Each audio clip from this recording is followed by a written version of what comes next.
Yakub yang lebih disayang dan dimanja oleh ibunya. Keadaan semakin buruk ketika Isyuk mengetahui bahwa hanya Yakub yang didoakan dan diberkahi oleh ayahnya. Yakub merasa tidak nyaman ketika berkumpul bersama keluarga karena Isyuk sering menunjukkan sikap kasar dan selalu menyindirnya. Bahkan Isyuk pun mengancam Yakub.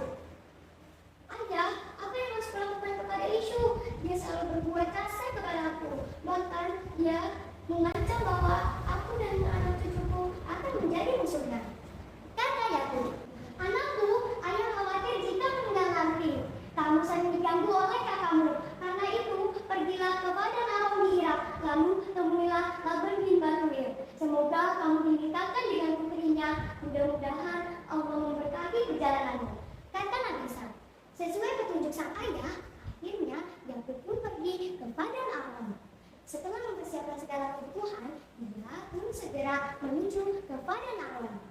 Semoga Allah melindungi perjalanan itu.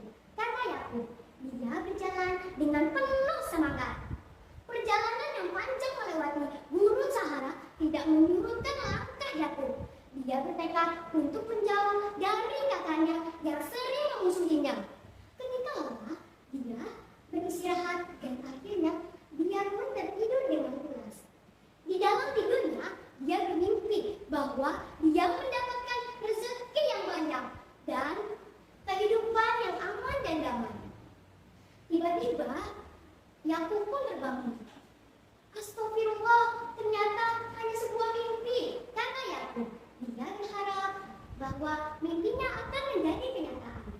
Setelah itu, Yakub melanjutkan perjalanannya. Siang malam dia lalui dengan penuh kesabaran. Akhirnya, Yakub pun tiba di Padan Aram dan ia menanyakan di mana lokasi rumah Laban kepada seorang wanita tua.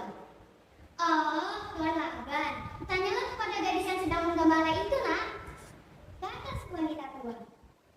Baik, Bu, terima kasih, kata Yakub. Akhirnya, dia mendekati seorang gadis yang sedang menggembala. Apakah kamu tahu di mana rumah Laban berada? Tanya Yakub. Gadis itu mengangguk dan ia dengan ramah mengantarkan Yakub ke tempat Laban. Alangkah bahagianya hati Laban bertemu dengan anak saudaranya. Sudah bertahun-tahun dia tidak bertemu dengan keponakannya.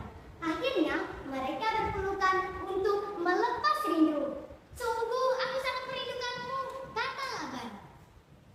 Yakub senang dan bahagia karena mendapat pengakuan dari pamannya. Begitu juga dengan Laban. Dia menganggap bahwa Yakub adalah seorang anaknya. Setelah beristirahat, dia menceritakan semuanya kepada pamannya. Dan ia menyampaikan pesan ayahnya agar dinikahkan dengan putri Laban. Laban pun menyetujuinya dengan satu syarat.